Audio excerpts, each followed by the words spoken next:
Welcome to the Lindsay Hadley Podcast Show, where weekly I interview some of the world's most inspiring people from business, philanthropy, and entertainment. I love collecting humans, and these are some of my favorites I found along the way. This podcast has been brought to us by Capita Financial Network. Do you need help with the next steps of your financial plan? Think Capita. Capita is a financial network built around you. They have a team of financial advisors, CPAs, estate attorneys, Medicare providers, and Social Security experts to help you accomplish your financial goals. Call or schedule a complimentary consultation at 801-566-5058 or visit their website at capitafinancialnetwork.com. You can also check out their financial education podcast, The Financial Call, available on Apple, Google, Spotify, and YouTube. Hi, welcome to the Lindsay Hadley Podcast Show. Today we have a guest on named Dillon Rosenblatt, and we're so excited to learn from him. He has an amazing background in venture and specifically working with one of the most famous athletes of all time, Mr. Tom Brady. He started at age 15. Is that right, Dillon? As an entrepreneur, like you, this is like protege stuff. Like, you know, I have a 15-year-old son, and my mind is kind of blown away in understanding that at that young age, tender age, you were this ambitious. So why don't you share, Dillon? You're based in LA. Share with us a little bit about you, your company, Autograph, and your story. We'd love to hear everything about your journey. Yeah, well, thank you so much for taking the time. And I'm really excited for this conversation. And yeah, that's correct. I did start my first company at 15 years old. The company is was called Tutors App. And it was during the Uber 4 craze. After Uber came out and everyone was trying to model different businesses off of that, many successful ones, right? And it was the Uber for tutors. Get a tutor to your house in the same way you would an Uber car for in-person sessions and education. So that was my first venture into founding a company. I ran that throughout high school, which was pretty amazing. And just an amazing learning experience looking back. So that was fantastic. And then went to college at USC, was in the Ivy and Young Academy there for entrepreneurship, where there's a variety of small businesses. I like to say that the ideas never really stopped, whether it was something in tech or it was something in a completely different industry, which then ultimately led to the company that I founded in 2021, notably with Tom Brady and an amazing group of board members, advisors, and backers called Autograph that I'm happy to talk about more. But yeah, that's a little bit about me on the entrepreneurial side. Dillon, that's amazing. So as a 15-year-old, you start this company and you were at public school while doing this. So this was like something you moonlighted around your regular obligations as a student? I went to school in LA. I went to Harvard Westlake for high school. So not public school specifically, but yeah, I was fortunate to go through an amazing path of schooling. But yeah, I was a full-time student and working on Autograph. So wow. Working on tutors in high school. And then I was actually still finishing up college when I founded Autograph, which many people don't actually know. Oh, so, wow. Yeah. That young. So always been working. Yeah. So what made you so precocious? Like, what was it that like, did you have entrepreneur parents? Were there people around you that were mentoring you? What was it that you saw that gave you kind of the gumption and just like wherewithal to be like, I'm going to do this. I have it in me. Yeah, actually, my father's an entrepreneur. So I always grew up in an entrepreneurial household. I was surrounded by a lot of people that just thought that way. So it was never really a question for me that starting my own company was something that I wanted to do. And I think growing up, it aligned with my personality and the things that I liked and the way that I occasionally zagged when I was saying to whatever qualities it takes. And so that was always it. And yeah, I'd say I definitely would consider myself an ambitious person because I always find myself wanting more, which I'm trying to combat at times, trying to be a bit more comfortable with the current situation. But yeah, always been interested in business and entrepreneurship and gonna try to keep pushing because this Autograph journey has been an amazing one. I've learned so much and just fortunate to have the chance to keep building this company and continue to grow. That's awesome, Dillon. So at 15, when you started Tutor, I'm just curious, how big did it scale? Like what kind of, reach did you have? Was it just local? Like maybe help us understand the shape and size of it even at that young age. It was in the tens of thousands of users. Wow. It didn't get into we're not in the multi-million marks, but there's a team of 6 or 7 based out of LA and there were real sessions going on, which was exciting. So learned a lot. I remember sitting in a cafe with someone teaching me what a wireframe was for the first time at 15, 16, put together for an app. Started to work with engineers for the first time. All of that was really interesting. I think one of the things that I learned early on was how difficult customer retention can be, especially when it's something that's inherently seasonal, like the school Yes. semester system. So we'd get people on in September. Some people would use it throughout the year. Some wouldn't. It would depend on the customer. But then summer would come around. We found it was really hard to reactivate those customers next year. So I'd say like keeping that momentum and easy stream of users was something really early on that I figured out and said, I'm never going to get into a seasonal business again. Then I think I come to realize that most businesses, almost all businesses are seasonal, especially the sports industry that I found myself in now. On season, off season is definitely something that I'm wary of. And you can decide how you want to play your cards at different times, right? Pedal down when things are hot and users are interested. And then in the time when it's a little bit quieter, I think there's a lot of merit and value there to build, to realign your company, to use those learnings to get better for the next phase and chapter. That is really cool. So that all, it makes sense. It all prepared you and forayed you into what you're doing now. And all that background. Did you give equity away? Did you do raise on that initial business? Just a small one. There was a small family and friends round, and then we had one investor that was our, I'd say, seed investor. So it was exciting. But we didn't need a ton of capital to get the business off the ground. Some of the engineers were incentivized through equity early on, and then the capital was really mostly used for just marketing and then basic payroll. So we kept the team relatively lean and small, which is something that I'd recommend to pretty much all entrepreneurs. Oh, so true. Lean as you can, right? I mean, so true. More problems, more people, more complexity, and you want it to be. I love the Ben Horowitz quote that you want to act like an offensive lineman when hiring, right? You want to try to hold, because the rest of when you're growing and growing fast, and the demands of the business are increasing, your whole team's going to be saying, "I need another person, I need another resource," and you want to allow that to happen as slowly as possible. Might not be the best term, but you don't want to scale too fast for the 100 different reasons that comes with a lot of different troubles and costs and all of that. You scale. I mean, and it's also right for the people to only scale when appropriate. That is such wisdom what you're articulating, and I think it's a balance of knowing there's a book called Buy Back Your Time that kind of addresses how you can actually replace and put people in their highest and best use. But if you do that, it's like an Occam's razor, I think, right? And such an important part of success in entrepreneurship. But you use that great football analogy, which is a great segue into talking about how the heck did you get Tom Brady to go into business with you, and how fun is that? Especially at such a young age, now realizing you did that while you were at USC. That's just stunning. Yeah, that was early on when the business launched. Some USC like the major I was in, others just wanted to do like a little congratulations or an article online, and we're like, no, we can't put any more attention on the fact that this guy is 23 years old. And then the world found out kind of quickly. So Tom, I was lucky enough to know growing up, and it was always just a fantastic role model and person in my life. And I actually was able to get in front of him with a pitch. So my partner from Stanford and I came up with the idea for Autograph. I can talk a little bit more about how I got there. Yeah, I'd love to hear that. Yeah. Well, I guess on a personal level, I had ran this tutors company. I started something else in college that actually took funding, but then we didn't end up launching. So that to me was a huge failure that it didn't end up working after 18 months. I moved out of my situation I was living in. I changed my whole social life up, my school life up. I was considering dropping out because I was so excited. And then this business never ended up launching.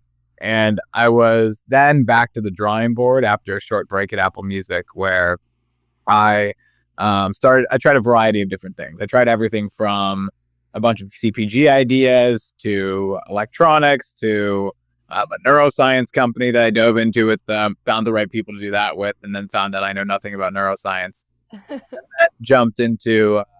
Then got frustrated because startups hadn't worked for me since the tutors. It was about 3 or 4 years, and tutors wasn't a smashing success. You're not seeing it around today. It was a good little business for a while.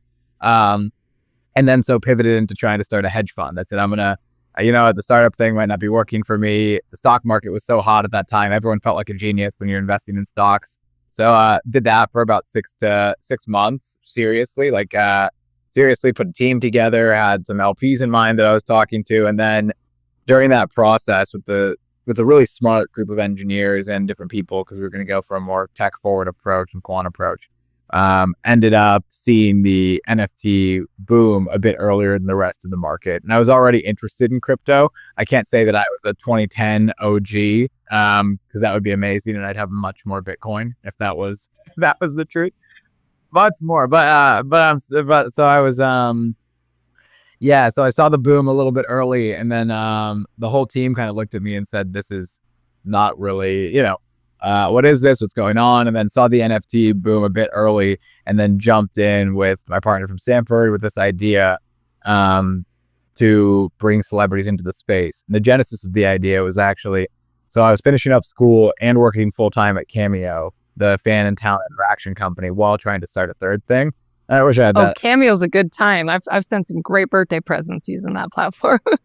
Cameo was amazing. So that was during that experience, I think I learned the power of talent fan connections, because if you're in the outside world, right? And like I was, I had no idea that tens of thousands of people were willing to constantly pay for personalized interactions with creators, with celebrities, with people that they love.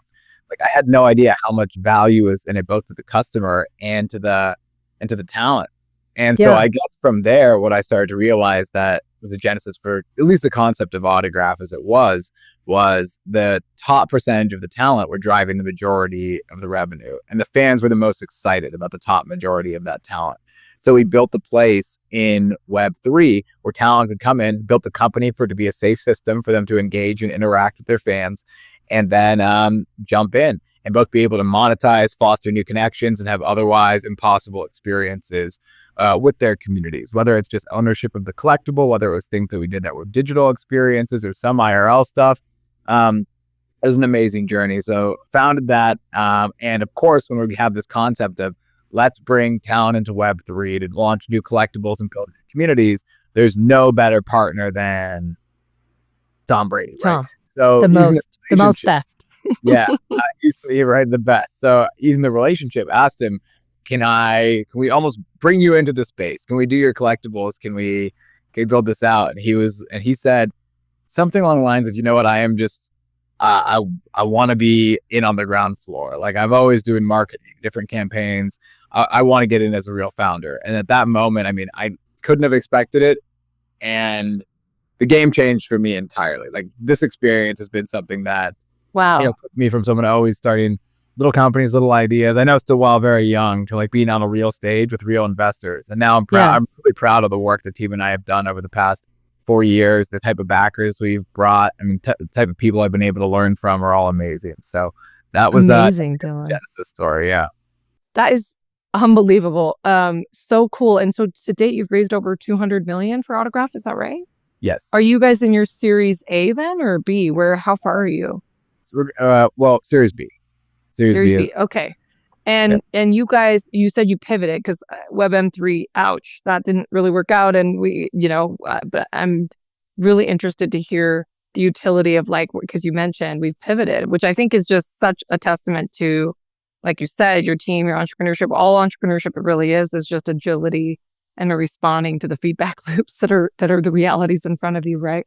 So tell us a little bit about what Autograph is doing now, or a better understanding, especially I think because people didn't adopt WebM3, people don't really understand the utility of it. People understand a Cameo or some kind of a custom relationship with talent, but I'd love to hear more. Well, one thing on the Web3 side that I'm proud of is that we were able to make the connections really simple. So a lot of other people lean deeply into the primitives like self-custody wallets and a lot of things that make Web3 amazing were not easy for customers at the time. And they're getting easier for people to use. So immediately my thought was, no, nobody's going to be able to adopt to this. It's a casual fan and not crypto native, which I think turned out to be true.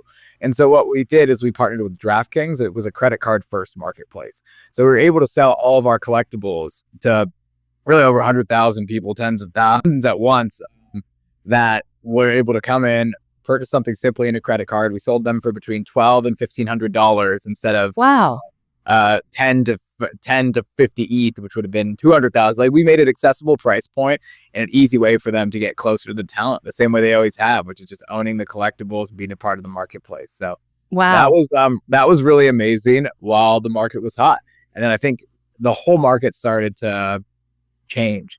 And Web3 and blockchain technology is having a complete renaissance right now. I'm so excited about the next 4 years of the technology.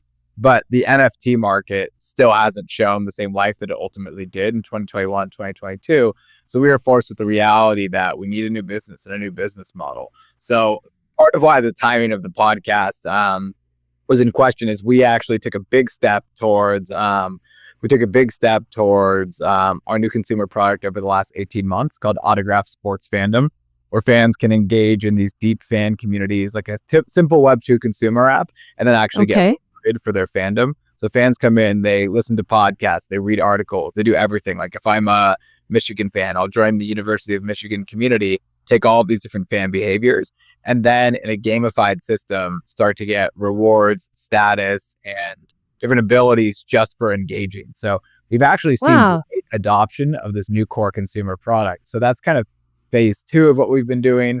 Cool. And under the hood, there's actually blockchain technology, blockchain consumer apps that are non-financial blockchain consumer apps. Actually, there aren't that many giant ones right now, which I'm sure is relatively obvious. But ours, we've over 50,000 active wallets on the platform. We're really excited about that. And then again, like what I was saying about the timing is there's going to soon be, that I can't quite speak about yet, a phase 3 to the autograph business that is going to take a whole different look and feel of the company. Yeah. So it's exciting. Like we're in a phase of constantly transitioning and figuring out what's next. And it's been quite the learning experience overall. Well, I totally excited for you and have a deep insight into gamification for fans, consumers, supporters, whatever. So I have the privilege of being a founding member and the executive producer and the chief development officer of an nonprofit organization called Global Citizen. We've leveraged some of the world's biggest celebrities, talents, music artists over last decade and leveraged billions of dollars for the world's poor. We did it all through gamification. So I executive produced this big music festival in Central Park with the 60,000 people attending live. And our artists are, the biggest in the world, from Beyonce, Coldplay, Ed Sheeran, Paul McCartney, and so on. Endless celebrity galvanized event over the last decade. But what we would do is people could share videos, read articles, buy products, donate, sign petitions, and then they'd win points that would enter them into win these experiences or rewards. And so tens of millions of global citizens have been, curated over the years. And then I launched an app called Time Machine with the band Imagine Dragons. Same thing. But ours was always around doing good service, volunteering, whatever it may be, and social good causes. But I can totally see the utility. The one thing that I found really challenging in both of these companies from lots of experience was, again, the stickiness of like, how often can you get people to engage, whether it's a one-off campaign, like, the most successful tech companies are the SaaS models if you're doing B2B, but in the public domain, it's the stickiness of the daily use or the regular daily use or the, and if you're transacting in product, like, is your monetization through marketing or it's through actual transactions in product? At a certain point, they then buy merch or they then buy an experience or whatever. Is it kind of a combination of all that? The way that we're monetizing right now is actually through ticket sales. And it was a progression for us to get there. So at first we were just saying, we've always been in the fandom space. We cracked something in Web3 that fans were absolutely loving for an extended period of time. So let's take that same premise of let's do something right for fans and build in the same sector, but with a consumer app that is less blockchain forward. And then from there, once we had enough activity and enough density, we started to just honestly listen to the customers and say, what do the fans want? What do they want to engage with? And we found that it was tickets and merchandise more than anything else. So there's obviously giant mega businesses built on the back of owning licenses and selling merchandise, like Fanatics and many others, and adjacent areas of sports. But for us, it was really that our customers, when we did a few ticket giveaways and ticket drops, went crazy, downloaded the app, were asking for more. Can we do this weekly? So we turned it into a little monetization stream for us. So fans engage every day for free on our platform. And what we've been able to do is just serve them up tickets to all of their favorite teams. So if I follow 10 of the top sports and college teams in the country, right? And then instead I have to go to StubHub and search when and all of the above, we just serve up to you your favorite teams with the best prices on the market.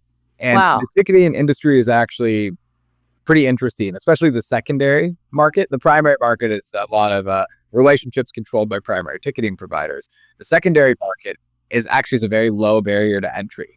Anyone can pull in mass ticket quantity and inventory. It's all about bringing the consumer to your app to purchase. So people have called it that tickets are a commodity, like in a sense where people, I mean, I'm not saying the access directly makes them a commodity, but it's more about, can you create the right system for a user to purchase? And we figured out that it would be very complementary to what we've already been building. And so we're just continuing in that direction on the core consumer app side, which is exciting. That is exciting. So how many users do you have on Autograph right now? I mean, it's only been out of beta for like 10 months now. Actually, no, since it was last January that we expanded beyond the University of Michigan as our sole community, Tom's alma mater, and they won the national championship, which was fantastic. So since January, we're well over the 100,000 user mark with a lot of activity. Wow. So that's hopefully going to get to 1 million soon enough. That'll be exciting. But the reviews on the App Store are awesome. People are using the product every day. And, you know, that's where it's at. Where can our listeners that are mostly a lot of high net worth, you know, entrepreneurs, investors, where can they go to learn more, be up to date so they get the real-time information? Do they follow you guys on social? There's a newsletter they can sign up for. What's the best way? The site, socials, anywhere on Autograph. And just to say, it's like we're continuing to move and iterate and grow was really the point there. Like not many specifics on that, but just that the business is going in a really exciting direction. And I think it's going to be a fun next chapter of this ride, you know, both for all the fans on the platform and beyond. Dillon, that's awesome. So what are the biggest things, like levers that you would need? Like if a listener was like, I want to create value, I want to be a part of this. This sounds exciting and compelling. Besides potentially becoming a user, like if people have relationships with big brands, or they have relationships with celebrity, or they have relationships with, you know, sports teams or whatever. In your side, is the hardest part the acquisition of the campaigns and the, you know, the demand side of the talent and the teams and the ecosystems? Or is it more, you know, actually getting new users on from the general public? You know, they always say that in these like network type of things that you want to build, there's always the hard side of the network. I guess I'm convinced that it's customers, no matter what, because teams and leagues and talent and anyone where you can align incentives, whether that's monetary or new fan engagement, new relationships, I feel like you can get in the room and build a relationship with them, right? Like I think that's what we figured out. Like getting consumers to care about what you're doing and give you a piece of their mind share is just so difficult. That's why these mega apps just dominate everyone's time. So that's, I'd say, always a challenge. But we're really open to chatting with companies in sports, working with companies in sports, doing a lot of different things. So I know your listener base is a group of amazing people that are well connected. If there's interesting plays in the area of sports and entertainment, that's where Autograph sits today. Very cool. And the biggest value proposition to these sports teams and or the celebrities, is it just a way to monetize their existing audience in a deeper way, build more relationships? Like pitch me as if I'm, you know, Rihanna and I have like 80 million followers, and like, what is it about, you know, Autograph that's so compelling to her? Because she obviously already has social media to reach her audience. She doesn't need anything else, you know, currently. She's already built that audience up on where people are spending a bazillion hours a day on, you know. Yeah. So the pitch has obviously changed over time from where we were. So it was in the early NFT days, it was that this new technology is so exciting as a way to unite creators and their fans in a different way. Like there's the fan level, right? And then there's the super fan level. When somebody wants more out of their experience than what everyone else is getting on social media, you could buy a collectible and join this Rihanna-centric community. So what I'd say to someone like Rihanna is, we can work with you to create bespoke digital collectibles. You have a hand in it. Your team will help us create it, but we'll do all the hard stuff, from the creative to the technical, to actually get it done. We'll work together on it. once you have your fingerprints on it and are excited about it, we're autographed. So what you'll do is actually sign the NFT to give your fans a special touch. So we actually brought digital signatures into blockchain for the first time. There's also like cryptographic digital signatures, not those. Like we actually built a system where every celebrity that we worked with got an iPad and stylus sent to their house, and we're signing the different NFTs. We worked with artists through AEG and AEG Buku, and they were signing pieces of their work. And so what we found in the market is that these true fans, some people that collected real life memorabilia, translated nicely to digital and actually believed in it too. And I believe still do love these things. And we had recordings of the talent site and all of that. So what I'd say to someone like Rihanna is like, we've built a brand safe way and system for you to connect with your audience and to step into this new market and new internet in a really safe way with a company like ours with amazing people and backing. It was actually, the talent relationships were exciting. And I think that's one of the strengths of the business, that whatever we do in the next 12, 24, 36 months is going to help us win, is that we've built trust with athletes, with celebrities, with brands by doing right by them in what was a space that could be uncertain at times, that could hold some brand risk. And we always tried to put the talent and their needs first, Cool. That's really cool. So in terms of NFTs, and you mentioned that it didn't have the same, it didn't continue in its trajectory. Did you ever read or hear or listen to Seth Godin's response to why it would fail before? He basically was like predicting why there was an issue element. Did you ever see his articles or hear his arguments? No, I'd love to hear. These are hard hitting questions, but they're very genuine from somebody who you would have spent tens of thousands of hours in the space over the last few years, as a team and as a collective. His main elements that he was, addressing was the idea that unlike, collectibles, like a baseball card, when you actually have a limited amount that you print and as a physical demarcation, when you have something digital, the ability for just duplication, or not even through the blockchain tracking that this is the original, just the idea that anyone at any time can go on and create. It's a low hanging accessibility to create supply, and so you just get oversaturated with supply, right? And the only value in these elements, the utility of the NFT is actually just in perception. All collectibles are just perception, right? But there is a finite amount of the other products, because products are actually finite. And so, unlike digital that can be so infinitely scaled and kind of have just endless potential from the marketplace, that was kind of one of his biggest criticisms. How would you answer that and just maybe give context to somebody who wouldn't? Because I remember reading that and thinking, oh yeah, this is a new concept. It's hard for people to contextualize, but that's a great point. Well, there's one thing that can't be disagreed with, that it's easier to make a digital copy than it would be for you to recreate a Mickey Mantle rookie card, right? You'd have to go and you have to get it reprinted and relabeled and same material and all of that, right? Instead, you can get the actual photo, right? Like you could get the same media image on a different NFT. But I guess it comes down to that. It comes down to the same pride of ownership, where I believe that if I screenshot someone's Bored Ape and now say I have a Bored Ape, I don't really have it. And I don't have any of the rights it would unlock in the digital world. Let's just use Bored Ape for an example. Yeah. You have the Bored Ape, you're able to, right, buy it, sell it, trade it just through ownership.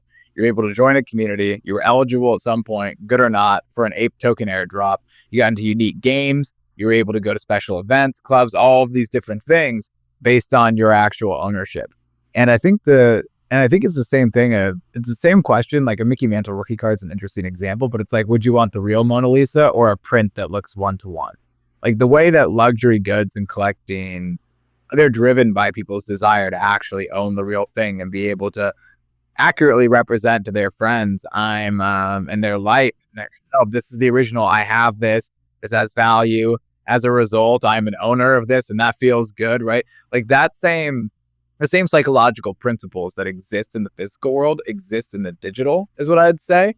But agree 100% that being able to take a screenshot of something on your computer and then say, I have this, versus look at a Mickey Mantle and go and figure out how to create a replica are incredibly different. So I don't know if that's a complete answer. Yeah. But also, Yeah. That's helpful. I'll just say, I think the nuance was, though, that the ability to flood the market with NFTs, that anybody who's anybody can just go in and be like, oh, here, you could literally, my 5-year-old can, or whatever, 8-year-old can draw a piece and then we screen it and here's an NFT.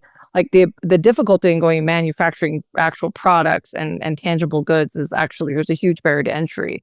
Whereas in the digital realm, we can just absolutely oversaturate content, right? That was kind of the demarcation he was trying to say, is that like everyone can make NFTs. And so it's actually therefore not as valuable. And I don't know if that was, if that's the right thinking, but that was kind of one of the arguments as well. It's an interesting point for sure. It's not how I see it, because I just don't think that's different than the nature of the blockchain. Like the blockchain is literally designed to prevent counterfeits and to show you what the real thing is. Like right now, someone could recreate a ton. Look at a website and make 100 different copies in Web2. And the way you might know is through the URL, or being able to go deeper into the source code, figure out where the product originated or any of that, reviews, customer trust. The blockchain, through its own nature, can actually let you know exactly when something was made and who it came from. So if someone was going to build something fraudulent and make a counterfeit, you'd be able to tell immediately if you wanted the real thing or not, right? Like even if we went to just the image that you can see, like you said, a 5-year-old or whoever would be able to recreate the image. It was less about the fraudulent duplication, just the idea that the market could be oversaturated with NFTs, so they could all be original. It's just that like endless people can just produce. Like there's no difficulty in the production, right? Like the digital production is so simple. Well, the production was like, if you want to copy someone else's, sure. But if you want to make something that was intricate and actually had value, like digital art, that barrier to entry was still high. Like it's hard to create something that matters and that's worth going. Yeah, good point about AI. Even more. It's not that technically simple either to mint an NFT. People are building all the tools to make it easier, so it will get there. That's why I accept that point for sure. But with AI now, you can build fantastic work in a few clicks and get it out there. So there can be quality digital art minted NFTs everywhere, but I guess it's like, even if the scale is even more massive, it's like, what percent of products actually matter to consumers today in the physical world, right? Sure. Like the percentage might be lower, but I think there's still going to be the same mind share available to understand and like a certain ecosystem of products. And then that's where I think, even if you can throw a zillion NFTs out into the world, because I think maybe you could, 1 trillion NFTs out into the world, the job of these applications like NFT marketplaces and aggregators and all of that become to build the tools for consumers to interact with easily. So something like an OpenSea, there probably are more NFTs than we could ever look at in a lifetime already minted out in the world. But OpenSea only serves you up the best, however many. Best. And you can search deeply through the blockchain and find them all. But they make it really easy, just like an Amazon or someone else, to find what matters. So like, I think it's not really an issue of how much supply can be printed, because you can print a bunch of junk art out in the world, but it will never matter. The same thing will happen, but until it gets into a gallery, or in our case, an OpenSea, for you to actually find and engage with, that's only when I think it really starts to come into the consciousness and start to matter to a consumer. That's a great counter argument, Dillon. And I'm actually thinking to add to your argument. It took me a few tries, right? No, it's great. It's great. I'm glad we talked it through, because, I'm to add to your argument and validate you. I'm thinking about the internet, and anyone and everyone can write an article or make a blog or create a website or whatever. But the premier stuff's the one that gets monetized. That's the best of the best creators. The internet has the same issue, and yet everybody, endless people have monetized the crap out of the internet's content creation. So that's a really, really great point. And the point about curation and like tastemakers actually percolating the best stuff based on whatever those demarcations are. So that's super helpful. In your space now with all of the gamification, is it still in Web3, or is it just in general on your app? Like your native app is where a lot of that engagement happens with your customers now. Someone understand? So it was more core Web3 before. And then we're strong believers that for the consumer layer to adopt into Web3, people that use the same consumer apps that you find on your smartphone, they just need to find a product that they love first. And they're not going to care if it's Web3 technology or not at the end of the day. So what we went through during this bear market, which again, I think is over. I think crypto is coming back hot, and it looks like it. Yeah. It's doing great. But we realized that like we'll have a better and easier time getting consumers that are comfortable with Web 2 and Web 2 ways. Similar, we were never the most deeply technical company in the space. We were always the accessibility consumer layer. And we did the same thing, but just made it feel all Web 2. And then quietly under the hood have been switching more and more of our features to Web 3 and making the technical choices to make our product Web 3 enabled. So that can happen without the consumer ever knowing it. You sign up, you Face ID in, and then all of a sudden there's a wallet created for you under the hood.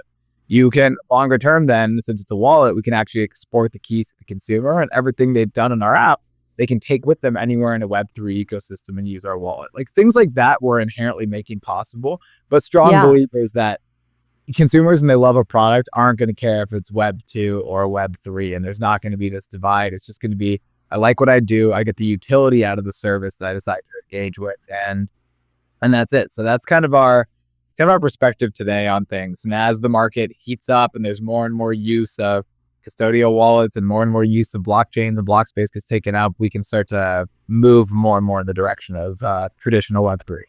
Well, that's so helpful. And Dillon, this will be an indication of my respect for your intellect to ask this next question too, because I haven't had a lot of success in getting a very solid answer, but there's still such a significant amount of the general public that is not engaged with crypto, even though, we have so much still adoption rate potentially coming. And one of the criticisms that I've struggled to get an answer for is about actually energy use. So, I read an article early on that like if 100 million more people join the blockchain, that one transaction, because of its exponential, simultaneous use, not even the mining of the coins, not even the mining component, but just that blockchain uploading in perpetuity through this kind of exponential component, that every single transaction, it's like kind of like the way I've described it to somebody listening is like, if I text you, Dillon, and that energy that takes to go to space and back to your phone and my phone, if every time every single person who ever texts everywhere, everyone's phones were being updated with those texts, is so mind-boggling how the blockchain has to function. There was an article that projected that it would take more energy than Finland uses in an entire year in one transaction. And when I heard that, I was like, oh my gosh, I'm like, I don't even know what the answer is in terms of energy. Like the actual mining takes absurd amounts, but like the actual the blockchain updating in perpetuity. And usually when I ask people in crypto about this, they'll usually say something to the effect of, well, we'll ultimately have some kind of centralized, controls. And I'm like, well, doesn't that get rid of the whole point of the blockchain? And then secondly, they'll say, well, we'll invent new technologies that'll address that. So like to build something based on like future, free energy being created is kind of a misnomer to me, kind of confusing. So I'd love your thoughts about that, and I don't even know if those things are true. I'm just reading as a layperson who's pretty novel and pretty ignorant, I have to tell you, early on in the company, I got asked the question a lot about energy and blockchains. I don't have a direct answer to I don't think that's true, to the text message too, that eventually will take up enough power as Finland. I don't believe that the way I understand the technology, that wouldn't come to be true. Early on, we got asked a lot, and I think it was a big problem for everybody early on. It was taking a lot of energy to run these blockchains, and Ethereum specifically made a transition from proof of work to proof of stake blockchains. So these proof of stake blockchains are actually like 99.9% more energy efficient than they were immediately. And these aren't just new blockchains. Bitcoin hasn't made the switch yet. Like Bitcoin is secured by miners. That's a reality. But Ethereum, understanding this problem, took their whole validation system, which is the decentralized way that transactions are validated by all of these different miners that work in concert to not need an intermediary, the decentralized group. They took it all to the amount of Ethereum that you stake, and each validator stakes is how you prove that you're a good actor to validate transactions. And, interesting. So the staking mechanism actually has made blockchains much, much, much more efficient, energy efficient through and through. So in my world, I actually haven't heard concerns about blockchains in the environment at nearly the same volume as I did. Oh my God, it's been so long, like 3.5 years ago, 3 years ago. Yes. So I'm not versed on this new news and new topic in the same way. But one thing that I will say is, at least during this next period in adoption curve, I think more and more people have realized that not everything needs to be on chain. There are certain parts of our app that probably live well on chain. Like, for example, we have a fan identity that we want people to have forever. So when you go to a concert, when you go to a game, when you buy a ticket, we all want that to accrue to your profile that you can agree that you can own forever. But not even from an environmental perspective, just strictly from a cost perspective. If we were writing everything a user did on our app every day, there's been like millions of fan activities onto the blockchain. You pay a gas fee when you do. So that gets the tough. problem would be too expensive and wouldn't make any sense. And that's also where I think the argument of it being texting on chain might not really be a thing, because there's going to still be the same type of transaction fees if you're actually writing things to the core blockchain. So there's different attestation services where things could be written off chain and then stored in batches. There's different roll up technologies to make it more efficient. And I'm not the CTO of my company. I'm not acting like I'm overtly an expert in how energy saving and on blockchains work. But I think that everything I've seen is trending towards environmental consciousness and environmentally conscious blockchain. So I don't foresee that being an issue long term, because also you only should put things on chain when it makes sense. And when transactions make sense. And I don't know, there is decentralized texting in different ways to make it happen, but I don't know if it's going to ever make sense for all text to be on the blockchain, because then inherently they would need to be public unless they're encrypted in some way. So I don't know. It just, it's going to take some hopping to find it. But I just know that the drumbeat is definitely quieted down. I know there's a lot of people concerned about it, the space, just in general. Thanks for your candor and your answer. I mean, it's something we're all trying to understand. It's so difficult to conceptualize. I mean, it's like if we went in a time machine and went back in the 90s when they're like the internet. You know, I remember one of my friends was pitched on his couch by guys working out of a garage, this idea of this search engine called Google.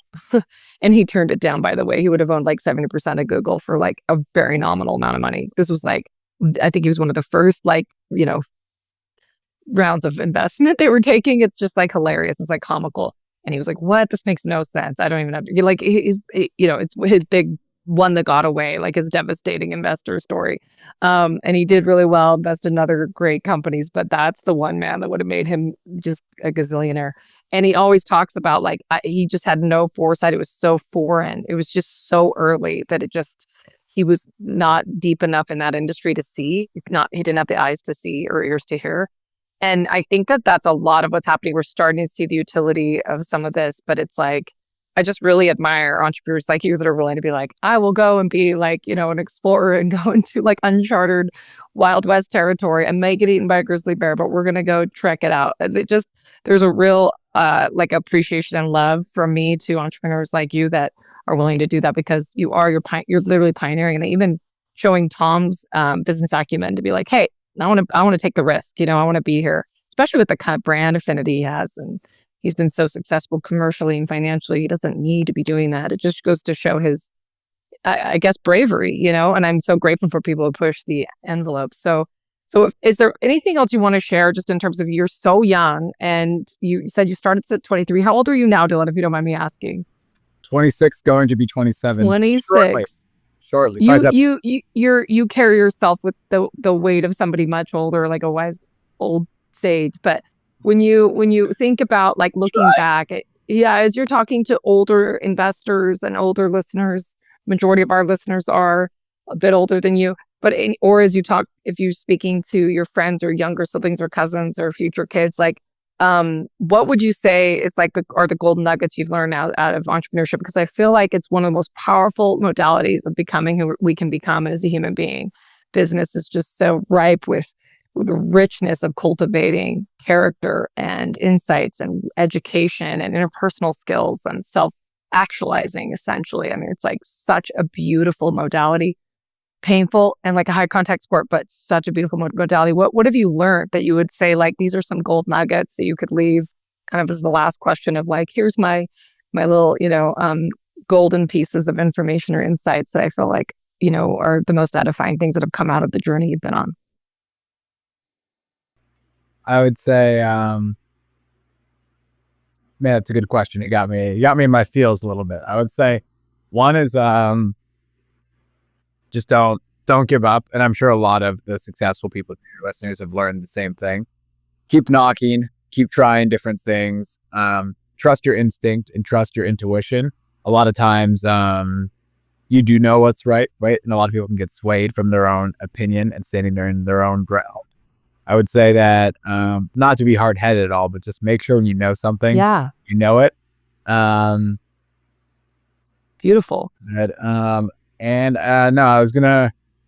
I guess the last piece of it is that the interpersonal side of business can be difficult as well. Sometimes they say the toughest problem are the people problems, right? Yes. And making sure that you take care of yourself in those spaces, and then also are respectful and kind to the people that you work with as well. And striking that balance as well is going to be incredibly important for anything that you do. And I never really believed it. Like, it sounds like the hardest part is getting customers to adopt or making money or fundraising. Those are all different challenges, but I'd say that making sure the people that you work with are excited and motivated, and also making sure that you are excited and motivated by the group and people you're around is an ongoing thing that needs to be learned and nurtured, and is work that doesn't stop. And it does come naturally at times, but also, when it does come naturally, you should be really grateful for that. And then when it doesn't, you should work to make sure that you're figuring out why it is or isn't working as well as it should. Wow. Thank you so much, Dillon. Thank you for coming on the show and sharing so much. I learned so much today, and I'm excited for people to check out Autograph and connect with you in any way, learn more about it. If people want to connect with me to talk with Dillon, especially when they're coming out with some new announcements where they're headed. Really appreciate you. Thanks, Dillon. Yeah, thank you so much, Lindsay. Do you need help with the next steps for your financial plan? Think Capita. Capita is a financial network built around you. They have a team of financial advisors, CPAs, estate attorneys, Medicare providers, and Social Security experts to help you accomplish your financial goals. Call to schedule a complimentary consultation at 801-566-5058 or visit their website at www.capitafinancialnetwork.com. You can also check out their financial education podcast, The Financial Call, available on Apple, Google, Spotify, and YouTube.